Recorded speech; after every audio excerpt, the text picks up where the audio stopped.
கர்த்தருடைய பரிசுத்த நாமத்திற்கு மகிமை உண்டாவதாக.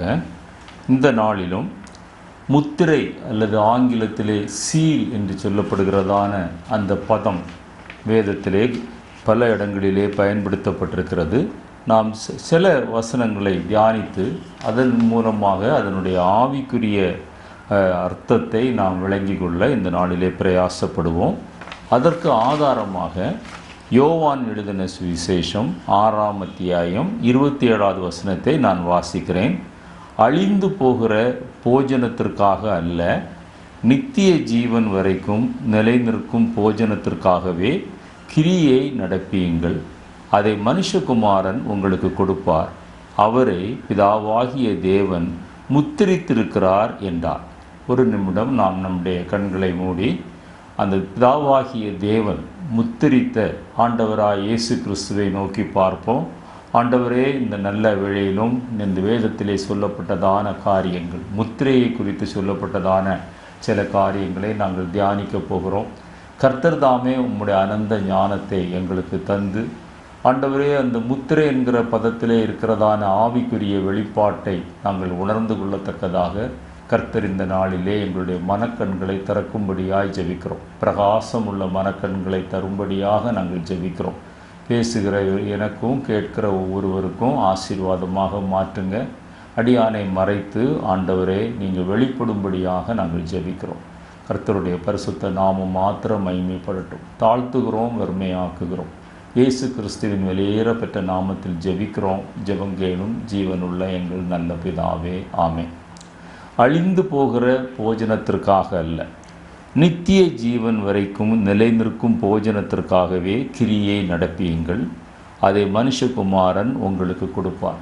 ஆண்டவராய் இயேசு கிறிஸ்து நமக்கு கொடுத்ததான நித்திய ஜீவன் வரைக்கும் நிலை நிற்கிற போஜனமாகிய வேத வசனங்களை தியானிப்பது நம்முடைய வாழ்க்கையிலே மிகுந்த ஒரு ஆசீர்வாதம். ஆண்டவராய் இயேசு கிறிஸ்துவை பிதாவாகிய தேவன் முத்தரித்து அவரை இந்த உலகத்திலே நமக்கு இரட்சகராக அனுப்பினார். அவர் சொன்ன அந்த ஒரு வசனத்திலே அந்த பிதாவாகிய தேவன் அவரை குறித்து சொல்லப்பட்ட அந்த காரியம் என்னவென்றால், பிதாவாகிய தேவன் அவரை முத்தரித்திருக்கிறார். அதே போல நீங்களும் நானும் கர்த்தருக்குள் முத்தரிக்கப்பட்ட ஒரு விசுவாசியாக அல்லது ஒரு பிரஜையாக காணப்பட வேண்டும் என்று ஆண்டவர் விரும்புகிறார். அதைத்தான் நான் அடுத்த பாயிண்டிலே நான் குறிப்பிலே சொல்ல விரும்புகிறேன். ரட்சிக்கப்பட்ட மனிதன் என்று நாம் ஒருவரை சொல்வோமேயானால், அல்லது நான் ரட்சிக்கப்பட்டிருக்கிறேன் என்று நான் சொல்வோமேயானால், பரிசுத்த ஆவியானவர் நம்மை முத்தரித்திருக்கிறார் என்று வேதத்திலே வாசிக்கிறோம். எபேசியருக்கு எழுதின நிருபம் 1ஆம் அத்தியாயம் 13வது வசனத்திலே, நீங்களும் உங்கள் இரட்சிப்பின் சுவிசேஷமாகிய சத்திய வசனத்தை கேட்டு விசுவாசிகளான போது. நன்றாக கவனியுங்கள். இன்றைக்கு அநேகரிடத்திலே நாம் கேட்கும்போது நீங்கள் ரட்சிக்கப்பட்டிருக்கிறீர்களா என்று சொல்லும்போது, நாங்கள் என்றைக்கோ ரட்சிக்கப்பட்டு விட்டோம் என்று அவர்கள் சொல்வதை நாம் கேட்க முடியும். ஆனால் உண்மையான ரட்சிப்பு என்னவென்றால், தேவனுடைய சத்திய வசனத்தை கேட்டு அதை விசுவாசித்து வாக்குத்தத்தம் பண்ணப்பட்ட பரிசுத்த ஆவியால் அவருக்குள் முத்திரை போடப்பட்டீர்கள். அந்த பரிசுத்த ஆவியின் முத்திரை ஒரு ரட்சிக்கப்பட்ட மனிதனுக்கு வேதம் சொல்கிறது, அது அடையாளமாக காணப்படுகிறது. நாம் சத்திய வசனங்களை பல நிலைகளிலே நாம் கேட்டிருக்கலாம். அந்த வசனங்கள் மூலமாக நாம் தேவனை விசுவாசித்திருக்கலாம். ஆனால் அவர் விசுவாசி அல்லது ரட்சிக்கப்பட்ட ஒரு மனிதன் அல்லது ஒரு மனுஷி என்பதற்கு அடையாளம் வேதம் சொல்கிறது. எபேசியர் 1:13 வாக்குத்தத்தம் பண்ணப்பட்ட பரிசுத்த ஆவியால் அவருக்குள் நீங்கள் முத்திரை போடப்பட்டிருக்கிறீர்கள். எனவே இந்த காலை வேளையிலே ரட்சிக்கப்பட்டோம் அல்லது ரட்சிக்கப்பட்டேனா என்ற நிச்சயமில்லாத அனுபவத்தில் இருக்கிறவர்களும், ரட்சிக்கப்பட்டோம் என்று சொல்கிறவர்களும், நீங்கள் பரிசுத்த ஆவியினாலே முத்திரை போடப்பட்டிருக்கிறீர்களா என்று உங்களை நீங்களே நிதானித்து அறிந்து கொள்ளுங்கள். எபேசியர் 4:30 அப்படி பரிசுத்த ஆவியினால் முத்திரை போடப்பட்டு பரிசுத்த ஆவியின் அபிஷேகத்தை பெற்றவர்கள், அவர்கள் உண்மையான ஒரு ரட்சிப்பின் அனுபவத்தில் இருக்கிறவர்களாயிருந்தால் 4:30 என்ன சொல்லுகிறது? மீட்கப்படும் நாளுக்கென்று முத்திரையாக பெற்ற பரிசுத்த ஆவியை நீங்கள் துக்கப்படுத்தாதிருங்கள் என்று அங்கே வேதத்திலே வாசிக்கிறோம். நீங்களும் நானும் பரிசுத்த ஆவியை பெற்றது உண்மையாக இருக்கலாம். ஆனால் உண்மையான ரட்சிப்பின் அனுபவம் என்ன சொல்கிறது? அந்த முத்திரை என்ன? அந்த பெற்ற முத்திரை, அந்த பரிசுத்த ஆவியை நாம் துக்கப்படுத்தாதிருக்க வேண்டும். பரிசுத்த ஆவியை துக்கப்படுத்தாதிருக்க வேண்டும் என்றால் ரோமர் 8ஆம் அத்தியாயத்தை நாம் வாசிக்க வேண்டும். ஆவியானவராலே நாம் நடத்தப்பட வேண்டும். ஆவியானவராலே நடத்தப்படுகிறவர்கள் தேவனுடைய புத்திரர்கள் எனப்படுகிறார்கள். அவர்கள்தான் ரட்சிக்கப்பட்டவர்கள். என்னை கேட்டுக்கொண்டிருக்கிற அருமையான தேவனுடைய பிள்ளையே, என்றோ ஒரு நாள் ஒரு கூட்டத்தில் உணர்ச்சி வசப்பட்டு கையை தூக்கி ஆண்டவராக இயேசு கிறிஸ்துவை உங்களுடைய சொந்த இரட்சகராக ஏற்றுக்கொள்கிறீர்களா என்று கேட்டபோது ஆம் என்று முன்னே சென்று ஜெபித்து வந்து அதற்கு பிறகு எந்த கிறிஸ்தவ ஜீவியத்தில் எந்த வளர்ச்சியும் இல்லாமல் பரிசுத்த ஆவியின் அபிஷேகமும் இல்லாமல் வாழ்ந்தால் நாம் ரட்சிக்கப்பட்டவர்கள் அல்ல என்று இந்த வேத வசனங்கள் நமக்கு சுட்டி காட்டுகிறது. 2 கொரிந்தியர் 1:22 நீங்கள் வாசித்து பார்க்கும்போது அதை இன்னும் அருமையாக பவுல் அப்போஸ்தலர் மூலமாக ஆவியானவர் சொல்கிறார். அவர் நம்மை முத்தரித்து நம்முடைய இருதயங்களில் ஆவி என்னும் அச்சாரத்தை கொடுத்திருக்கிறார். நம்முடைய இருதயத்தில் ஆவியானவர் வாசம் பண்ண வேண்டும். பிதாவாகிய தேவன், குமாரனாகிய தேவன், இப்பொழுது பரிசுத்த ஆவியானவர் நம்முடைய இருதயத்திலே வாசம் பண்ணுகிற ஒரு அனுபவம்.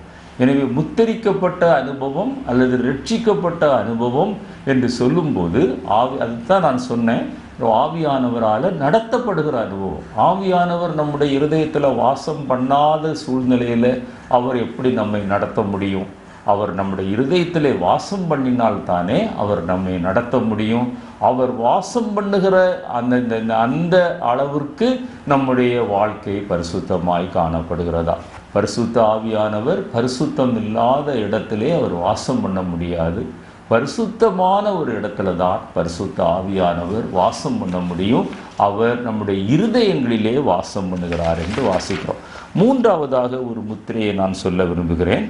முத்திரிக்கப்பட்டவர்கள் அவர்கள் தீமை செய்வதை விட்டு விலகுவார்கள்.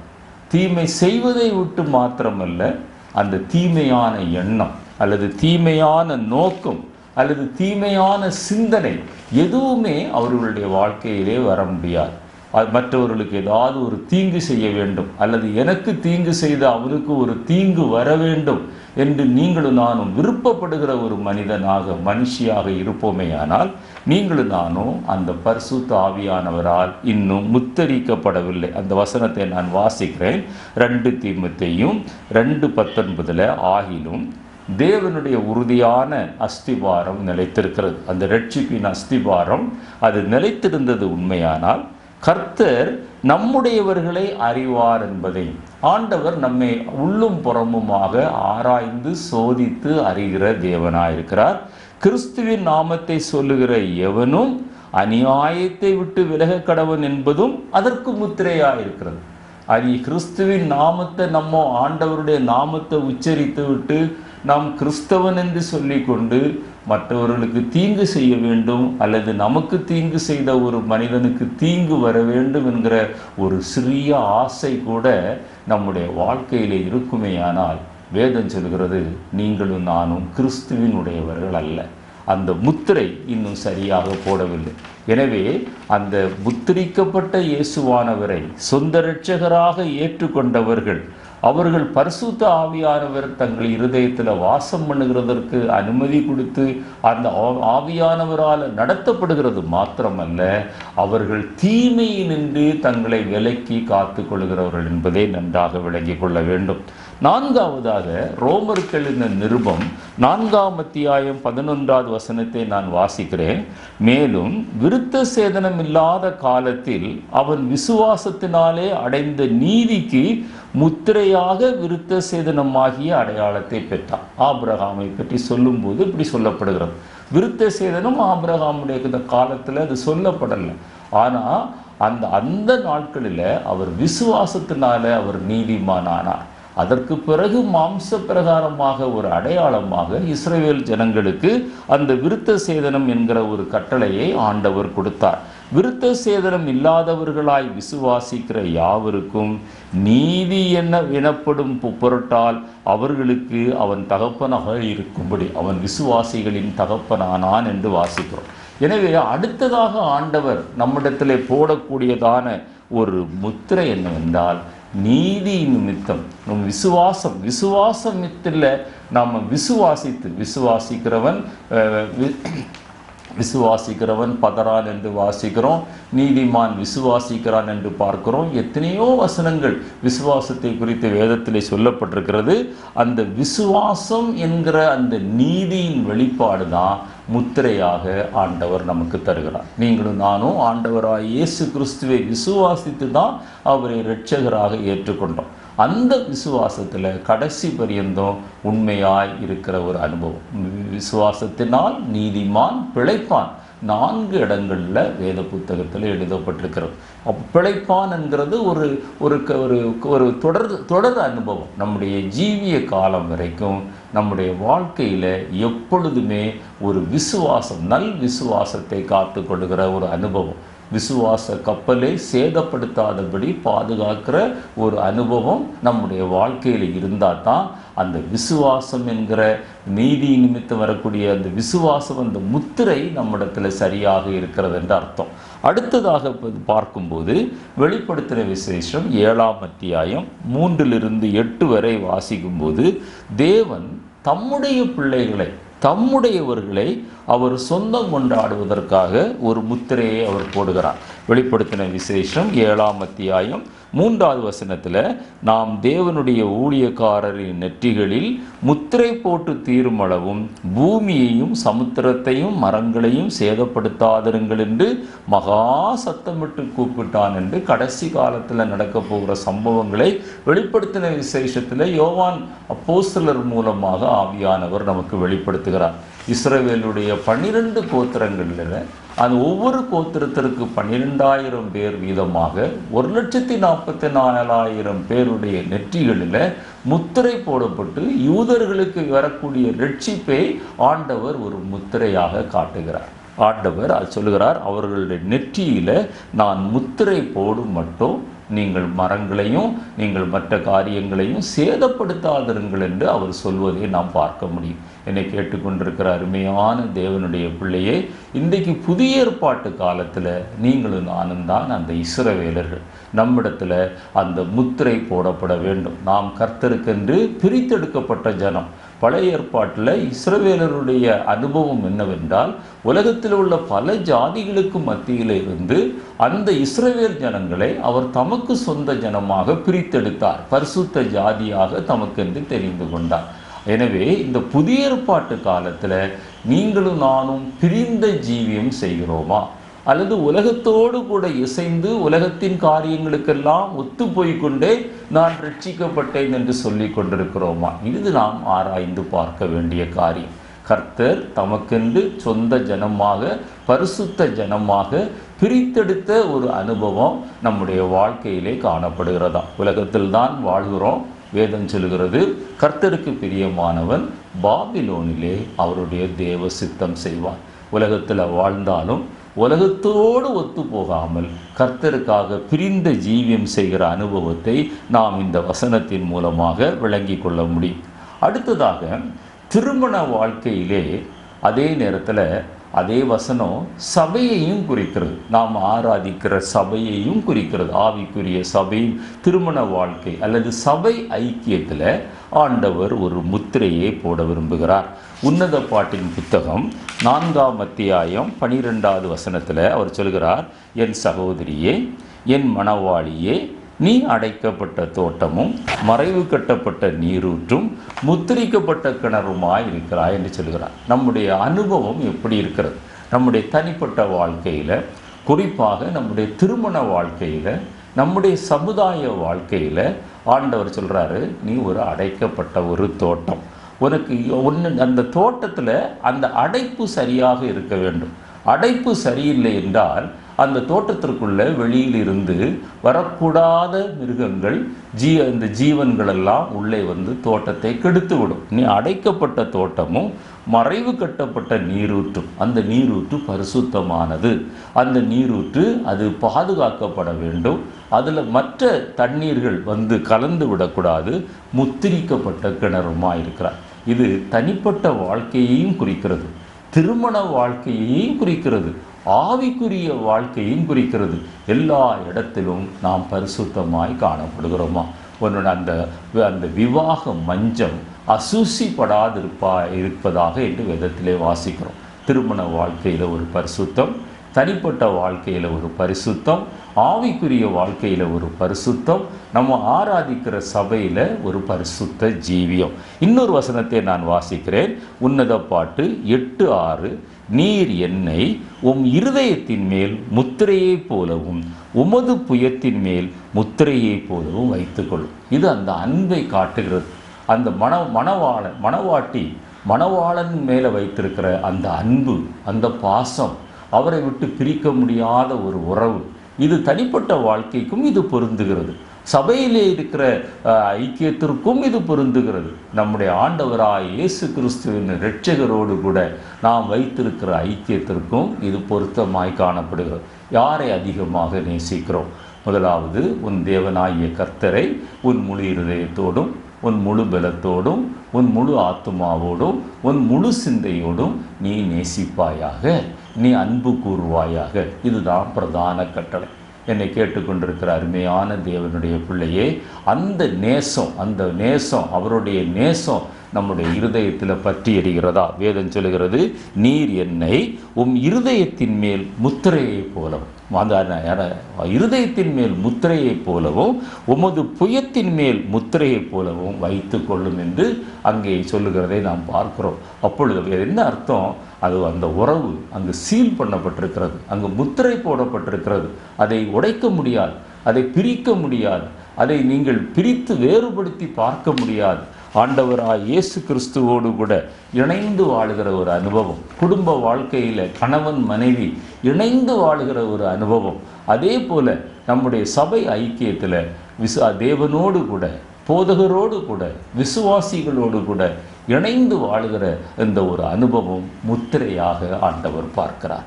அந்த முத்திரை உடையும் போது நம்முடைய வாழ்க்கையிலே நஷ்டங்கள் வரும், நம்முடைய வாழ்க்கையிலே தோல்வியான அனுபவங்கள் வரும். எனவே அது உடையாதபடி நாம் பாதுகாக்க வேண்டும். அடுத்ததாக ஜெபிக்கிறவர்கள் மேலே போடப்படுகிற ஒரு முத்திரை. எசேக்கியேல் தீர்க்கதரிசியின் புத்தகம் 9ஆம் அத்தியாயம் 1-11 வசனங்களை வரை வாசிக்கும்போது நீங்கள் அதை விளங்கி கொள்ள முடியும். அங்கு இஸ்ரவேல் ஜனங்கள் விக்கிரக ஆராதனையிலே அவர்கள் மூழ்கி போயிருக்கிறார்கள். தேவனுடைய கோபம் பற்றி எரிகிறது. சங்கார தூதனை ஆண்டவர் அனுப்புகிறார். அந்த சங்கார தூதனை அனுப்பி அங்கே உள்ளவர்களை சங்கரிப்பதற்கு முன்பாக அவர் ஒரு காரியத்தை சொல்கிறார். இந்த அருவருப்புகளின் நிமித்தம், இந்த விக்கிரக ஆராதனையின் நிமித்தம் அழுது ஜெபித்து மன்றாடுகிறவர்களுடைய நெற்றியிலே நீ ஒரு அடையாளத்தை போடு, ஒரு முத்திரையை போடு என்று அவனுடைய கரத்திலே ஒரு மைக்கூட்டை கொடுக்கிறார். நீ சென்று முதல்ல யாரெல்லாம் அந்த ஜனங்கள் இந்த அருவருப்பின் நிமித்தம் வேதனைப்பட்டு அழுது தேவனுடைய திறப்பின் வாசலில் நிற்கிறார்களோ, மன்றாடி ஜெபிக்கிறார்களோ, பரிந்து பேசுகிறார்களோ, அவர்களுடைய நெற்றியில் நீ முதல்ல அடையாளம் போடு, அதற்கு பிறகு நீ சங்காரத்தை தொடங்கு என்று சொல்லுகிறார். இது நமக்கு எச்சரிக்கையாக சொல்லப்பட்டிருக்கிறது. அந்த வசனத்தை நான் வாசிக்கிறேன். குறிப்பாக 4வது வசனம், கர்த்தர் அவனை நோக்கி, தூதனை நோக்கி, நீ எருசலேம் நகரம் எங்கும் உருவப் போய் அதற்குள்ளே செய்யப்படுகிற சகல அருவருப்புகளின் நிமித்தம் பெருமூச்சு விட்டு அழுகிற மனுஷரின் நெற்றியில் ஒரு அடையாளம் போடு, ஒரு முத்திரையை போடு. இது எதை காட்டுகிறது? நீங்களும் நானும் திறப்பின் வாசலில் நின்று ஜெபிக்க வேண்டும், பரிந்து பேசி ஜெபிக்க வேண்டும், அழுது ஜெபிக்க வேண்டும். பரிசுத்தவான்களுடைய வாழ்க்கையை பாருங்கள். அந்த ஆபிரகாமை பாருங்கள், மோசையை பாருங்கள், நெகேமியாவை பாருங்கள், எஸ்ராவை பாருங்கள், தானியேலை பாருங்கள். இவர்களெல்லாம் ஒரு குற்றமும் அவர்கள் செய்யாத போதும் மற்றவர்களுடைய குற்றத்தை தங்களுடைய குற்றங்களைப் போல அவர்கள் தங்கள் மேல் போட்டுக்கொண்டு அவர்களுக்காக அவர்கள் மன்றாடி உபவாசித்து அழுது ஜெபித்தார்கள் என்று அந்த வேத புத்தகத்திலே இந்த வேத புருஷர்களை குறித்து நாம் வாசிக்கும் போது அங்கே நாம் தியானிக்கிறோம். என்னை கேட்டுக்கொண்டிருக்கிற அருமையான தேவனுடைய பிள்ளையே, உன்னுடைய ஜெபம் எப்படி இருக்கிறது? உனக்காக, உன்னுடைய குடும்பத்திற்காக மாத்திரம் நீ ஜெபிக்கிறாயா, அல்லது உன்னுடைய தனிப்பட்ட நன்மைகளுக்காக ஜெபிக்கிறாயா, அல்லது அழிந்து போகிற உலகத்திற்காக உன்னுடைய முழங்கால்கள் முடங்கப்படுகிறதா? அதை நினைத்து ஜெபிக்கும்போது அந்த கண்ணீர் வருகிறதா? வேதம் சொல்கிறது, அது அங்கே போய் எப்படி ஜெபிக்கிறாங்களா? பெருமூச்சு விட்டு அழுகிற மனுஷரின் நெற்றியில் ஒரு ஆத்தும பாரம், ஒரு ஆத்தும யாகுலம். இந்த உலகத்தில் நடக்கிற அநியாயங்கள், அக்கிரமங்கள், இவைகளை பார்க்கும்போது, அசுத்தத்தை பார்க்கும்போது, இந்த உலகம் அழிந்து போகிறதை பார்க்கும்போது அவர்களுக்காக அழிந்து ஜெபிக்கிற மனிதர்களை ஆண்டவர் தேடுகிறார். எனது காரியமாக நான் யாரை அனுப்புவேன் என்று சொல்லுகிறார். திறப்பின் சுவரை அடைக்கத்தக்கதாய் ஒரு மனிதனை தேடினேன், ஒருவனையும் காணவில்லை என்று அங்கலாய்க்கிற அந்த சத்தம் நம்முடைய காதுகளிலே தொனிக்க வேண்டும். அறுவடை மிகுதி, வேலையாட்களோ குறைவென்று சொன்னார். அறுப்புக்கு வேலையாட்களை அனுப்பும்படி எஜமானை வேண்டிக் கொள்ளுங்கள் என்று சொன்னார். அந்த ஆண்டவருடைய சத்தம் நம்முடைய காதுகளிலே கேட்கிறதா? நம்முடைய ஆயுசு நாட்களில் ஒரு சிலரையாவது நாம் அக்கினியில் நின்று தப்புவிக்கணும், ஒரு சிலரையாவது ஆவிக்குரிய நிலைமையில் உயிர்ப்பிக்கணும் என்கிற வாஞ்சை இருந்தால் நீங்களும் நானும் அழுது மன்றாடி ஜெபிக்கிறவர்களாய் காணப்படுவோம். அந்த பெருமூச்சு விட்டு அழுகிறவர்களுடைய நெற்றியில் நீ அடையாளம் போடு. அவர்கள் அழிவுக்கு தப்புவிக்கப்படுவார்கள். மற்றவர்களை நீ சங்காரம் பண்ண என்று சொல்கிறார். அதனுடைய அர்த்தம் என்ன? ஆத்தும பாரம் அல்லது ஆத்தும யாகுலம் நம்மிடத்தில் இல்லாமல் இருக்குமே. ஆனால் நீங்களும் நானும் ஒரு நாள் அந்த நித்திய ஜீவனை சுதந்திரிக்க முடியாமல் அழிந்து போவதற்கு அது ஏதுவாயிருக்கும். எனவே நாம் ரட்சிக்கப்பட்டது நல்லது. அதே நேரத்தில் ரட்சிக்கப்படாதவர்களுக்காக நாம் ஜெபிப்பது மிக அத்தியாவசியமானது. அதான் ஆண்டவர் சொன்னார், நீ உன்னில் அன்பு கூறுவது போல நீ பிறனிடத்திலும் அன்பு கூறுவாயாக. இது 2வது பிரதான கட்டளை என்று சொன்னார். இந்த முதல் கட்டளை, நீ உன் தேவனாகிய கர்த்தரிடத்தில் முழு இருதயத்தோடும், முழு ஆத்மாவோடும், முழு பலத்தோடும், முழு சிந்தையோடு அன்பு கூறுவாயாக.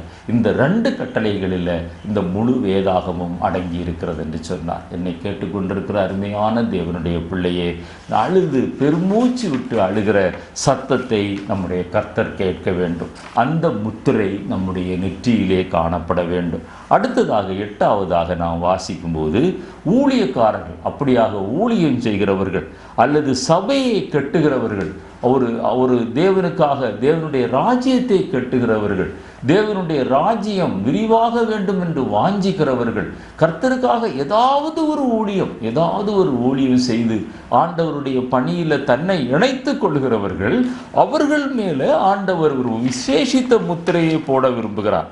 ஆகாய் தீர்க்கதரிசியின் புத்தகம் 2ஆம் அத்தியாயம் 23வது வசனத்தை வாசிக்கிறேன்.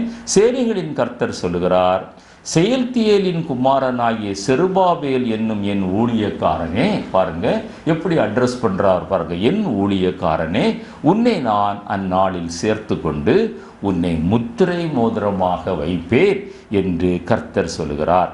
நான் உன்னை தெரிந்து கொண்டேன் என்று சேனைகளின் கர்த்தர் சொல்லுகிறார் என்று சொல் என்றார். பாருங்க, அந்த செருபாபேலை பார்த்து ஆண்டவர் சொல்றாரு, நான் உன்னை முத்திரை மோதிரமாக வைப்பேன். எதனால முத்திரை மோதிரமாக வைப்பேன்? அந்த இடிந்து போன ஆலயத்தை அவர் கட்டி எழுப்புவதில் அவர் மும்முரமாக இருக்கிறார். அதே போல கர்த்தருடைய சபையை கட்டுவதில், கர்த்தருடைய சபை என்பது என்ன? ரட்சிக்கப்பட்டவர்களுடைய கூட்டம்தான், பிரித்தெடுக்கப்பட்ட ஜனங்க தான் கர்த்தருடைய சபை.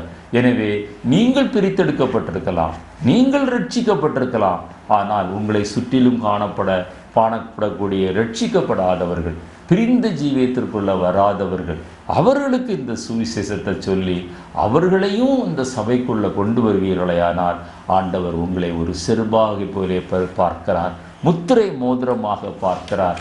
அந்த அனுபவத்தை நான் பெற்றுக்கொள்ள வேண்டும் என்கிற வாஞ்சையை கர்த்தர் நம்முடைய வாழ்க்கையிலே இன்று தருவாராக. அந்த வெளிப்படுத்தின விசேஷம் 7ஆம் அத்தியாயம் முதல் 3 வசனங்களில் நம்ம வாசித்தது போல, குறிப்பாக 3வது வசனம், நாம் நமது தேவனுடைய ஊழியக்காரரின் நெற்றிகளில் முத்திரை போட்டு தீர்மானமும். ஆண்டவர் நீங்கள் ஊழியம் செய்தீங்கன்னா உங்கள் நெத்தியில் ஒரு முத்திரை போடுறாரு. அழுது ஜெபித்தீங்கன்னா உங்கள் நெற்றியில் ஒரு முத்திரை போடுறாரு. நீங்கள் ரட்சிக்கப்பட்டவர்கள் என்றால் உங்கள் நெற்றியில் ஒரு முத்திரை போடுறாரு. நீங்கள் பரிசுத்த ஆவியானவரால் நடத்தப்படுகிறீர்கள் என்றால் உங்கள் நெற்றியில் ஆண்டவர் ஒரு முத்திரை போடுகிறார்.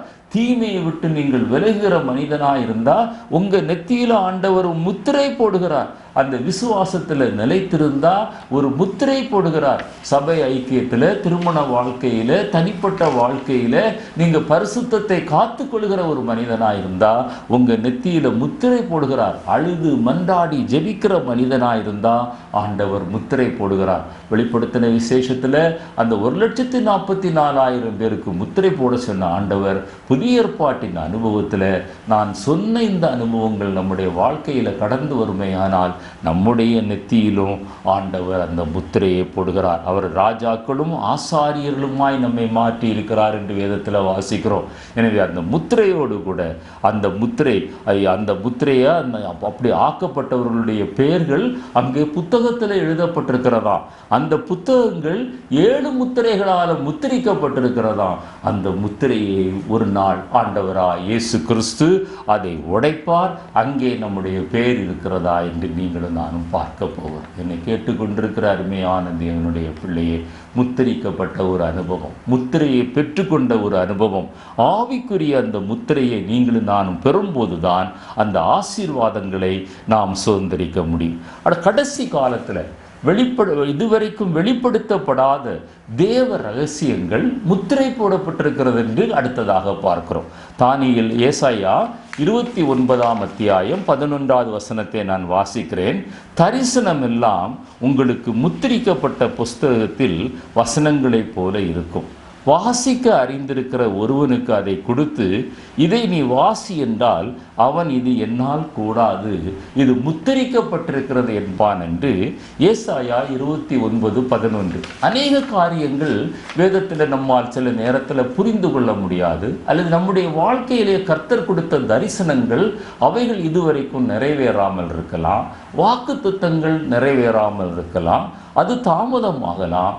ஆனால் தரிசனம் ஒரு நாள் நிறைவேறும். வாக்குத்தத்தங்கள் ஒரு நாள் நிச்சயமாக நிறைவேறும். அவைகளெல்லாம் புத்தகத்தில் எழுதப்பட்டு முத்திரிக்கப்பட்டிருக்கிறது என்று ஆவியானவர் சொல்கிறார். தானியேல் தீர்க்கதரிசியின் புத்தகத்தில் நீங்கள் வசனங்களை வாசித்து பார்ப்பீர்களேயானால் 12ஆம் அத்தியாயம் 1 17 வசனங்களை வரை நீங்கள் 7 வரை வாசித்து பார்ப்பீர்களேயானால் அங்கே இதை குறித்து தானியேல் தீர்க்கதரிசி மிக அழகாக சொல்கிறார். இந்த தீர்க்க தரிசனங்கள், வாக்குத்தத்தங்கள் அநேகர் வாழ்க்கையிலே ஏன் நிறைவேறவில்லை என்று ஒரு கேள்விக்குறி எழும்பலாம். ஆனால் வேதம் சொல்கிறது அவைகள் முத்திரிக்கப்பட்டிருக்கிறது.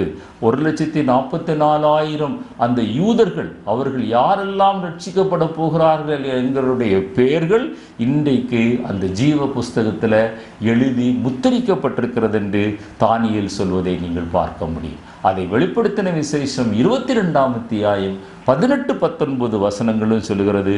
இதை யார் சொல்றா? காபிரியல் தூதன் வந்து தானியேல் இடத்துல சொல்றார், அந்த ஜீவ புஸ்தகத்தில் அவர்களுடைய பெயர் எழுதப்பட்டிருக்கிறது, அதுக்கு ஒரு சீல் போடப்பட்டிருக்கிறது, அது ஏற்ற காலத்தில் அது திறக்கப்படும் என்று சொல்கிறார். தரிசனங்கள் முத்திரிக்கப்பட்டிருக்கிறது. எனவே நீங்கள் கண்ட தரிசனங்கள், இது தரிசனம் நிறைவேறுமா என்கிற கேள்வி உங்களுடைய வாழ்க்கையில் எழும்புமையானால் நீங்கள் காத்திருங்க. குறித்த காலத்தில் தரிசனம் நிறைவேறும், வாக்குத்தத்தம் நிறைவேறும். அவைகளெல்லாம் புத்தகத்தில் எழுதப்பட்டு அவைகளெல்லாம் முத்திரிக்கப்பட்டிருக்கிறது என்று நாம் வாசிக்கிறோம். அடுத்ததாக ஒரு முத்திரையை குறித்து நான் சொல்ல விரும்புகிறேன். மத்தேயு எழுதின சுவிசேஷம் 27ஆம் அத்தியாயம் 66வது வசனத்தில் ஆண்டவராய் இயேசு கிறிஸ்துவை அந்த யாரும் வைக்கப்படாத கல்லறையில் வைத்து ஒரு பெரிய கல்லை புரட்டி அந்த கல்லுக்கு முத்திரை போட்டார்கள் என்று வேதத்திலே வாசிக்கிறோம். ஏனென்றால் அன்றைக்கு இருந்த அந்த பரிசேயர், ஆசாரியர்கள் அவர்களெல்லாம் சொல்லுகிறார்கள், அந்த அவருடைய சீசர்கள் வந்து அவனை களவாடி கொண்டு அவர் உயிர்த்தெழுந்தார் என்று ஒரு அபத்தத்தை சொல்லுவார்கள் என்று சொல்லி அதற்கு பயந்து அங்கே முத்திரை போடப்பட்டிருக்கிறது.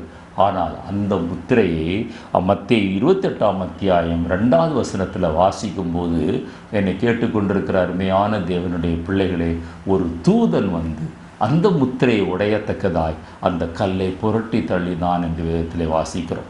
இன்றைக்கு நாம் சுவிசேஷம் சொல்லும்போது ஆண்டவரை பற்றி சொல்லும்போது பலவிதமான எதிர்ப்புகள், தூஷணங்கள், அவர்கள் அதை அவர்களுடைய வாழ்க்கையிலே அது ஒரு பெரிய பிரிவிலேஜாக நினைத்து கொண்டு ஊழியத்தை தடை பண்ணுவது அல்லது ஊழியத்திற்கு விரோதமாய் கிரியை செய்வது, அதெல்லாம் அவங்க ஒரு ஒரு ஒரு ஒரு ஒரு பெரிய ஒரு காரியத்தை செய்வதாக நினைத்து அவர்கள் செய்து கொண்டிருக்கிறார்கள். அன்றைக்கு கல்லை புரட்டின தூதன் இன்றைக்கு நம்மோடு கூட இருந்து அப்படிப்பட்ட அந்த முத்திரைகளையும் உடைத்து ஆண்டவர் நமக்காக யுத்தம் செய்ய நம்மோடு கூட இருக்கிறார் என்பதை நாம் இதிலிருந்து விளங்கி கொள்ள வேண்டும். 11ஆவதாக யோபுவினுடைய புத்தகத்தும் 15 18 வசனங்களை நீங்கள் வாசித்து பார்ப்பீர்களேயானால் அங்கு ஒரு முத்திரையை குறித்து யோபு அங்கே சொல்வதை பார்க்க முடியும்.